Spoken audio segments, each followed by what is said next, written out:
Tim Geithner, former Treasury Secretary, often criticized for being a lackey of Wall Street, left his position, and it was unclear where he was going to go for his new job. Now, he's working on a book, which I'm going to be shocked to find out later is very much pro-Tim Geithner and explains how he saved the global economy.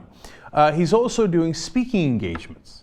Now, are people mesmerized by what Tim Geithner has to say? No, but they would all like to hand out little bribes to Tim Geithner in case he gets back into office, which is, of course, what happens often with the revolving door that's Wall Street and Washington.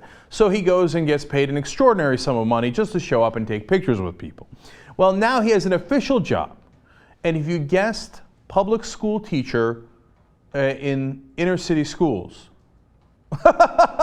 don't be ridiculous, man. What are you, crazy? No, of course he's going to work on Wall Street. Now, it would be a little unseemly to go to work for the top banks that he's regulated for over a decade now, whether it was at the New York Fed or the Treasury Secretary. So he's going to do a little twisty twist on that. He's going to go to a private equity firm, which actually is even more lucrative. It's Warburg Pincus. So I guess he's declaring Warburg. I'm here all week. All right. So, private equity firm, and there actually are private. There are some that are public that are even more dangerous, because then the executives don't care what happens to those companies at all. They just want to make money in the short term while they happen to be the executive of the company. Now, at least the Warburg Pincus guys have a little stake in the company themselves, so they don't want to sink it. So, okay, give them credit for that. They've done deals, buyouts of companies like Neiman Marcus, Bausch & Lomb. And theoretically, the idea behind private equity is fine. You're supposed to buy, generally speaking, distressed companies, turn them around, get them better, get them healthier, and then sell them off and make a profit. If that's what they generally did, it'd be great, right? Oftentimes, as we found out, of course, through Bain Capital, and you know it if you know the industry, that's not really how the game is played. And they'll load up the company with debt, they'll take some of the money out, put it in their pockets, and when the company crashes, who cares, they already got paid. Now, so there's the good side and the bad side of private equity. What's comical about this is when government officials go to work for these companies, usually they don't actually do any work. They're there to get an official or unofficial bribe. I mean, it's official in the sense that you now work for us, and we know later you will work for the government, in which case you will happen to look out for us.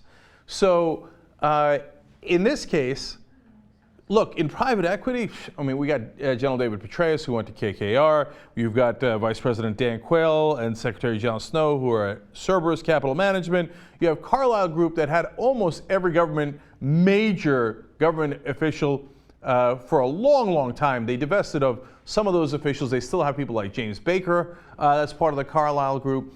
And the reason they do all of this is not because they think, oh my God, what does James Baker know about banking? And remember, Tim Geithner almost didn't work in private industry at all. A brief stint at Kissinger Consulting, and largely has worked in the government. No, it's because they just sit there, and then when they're ready to go back into government, they're like, okay, now we gave you millions of dollars. You ready to go back and do your job? And they go, oh yeah, absolutely, sir, yeah, absolutely. And they help them get the government contracts in some cases for some of the companies that are owned by the private equity companies, and all the different goodies that you need from government.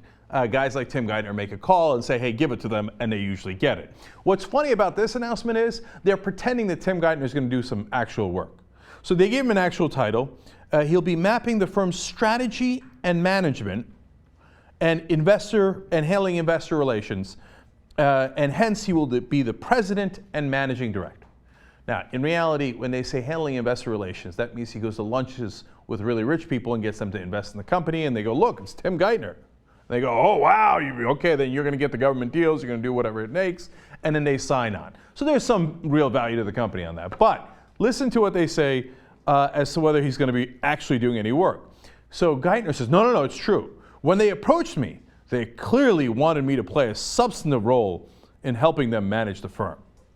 Now, if you were normally hiring a president and managing director of a large company, would you have to explain in the press release or when the press asks you, no, they actually want me to do substantive work? Of course they would want you to do substantive work.